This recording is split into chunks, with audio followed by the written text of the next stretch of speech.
नमस्कार. कमेंट बघा. ही कमेंट आहे ना खरीच गरजेची आहे की बाही वर खाली का होते, का तर कटिंग चुकल्यावर होते का असं यांचं म्हणायचं आहे. पण कटिंग चुकल्यावर तर होतच असेल, पण कटिंग बरोबर जरी केली असली तरी सुद्धा होऊ शकते. पण ते कुठे होते, शिवताना होते. आपण बघा बाहीचं अस्तर जोडलं आणि किंवा दुमडपट्टी जर आपण एकत्र केली तर ती जर व्यवस्थित नाही केली, एकत्र दोन्ही एका बाजूला समान अंतराने, हे बघा जर हे नाही केलं तर सुद्धा ते वर खाली होतं.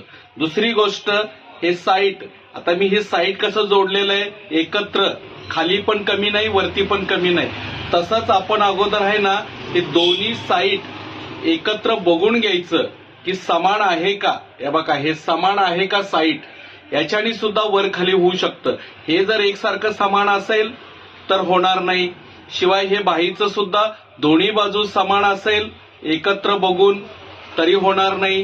हे अस्तर फिट केलंय म्हणून वाटत असेल, किंवा दुमडपट्टी जर साध्या ब्लाऊजला लावली ते सुद्धा एकसारखी अशी दुमडपट्टी आली तरी सुद्धा होणार नाही.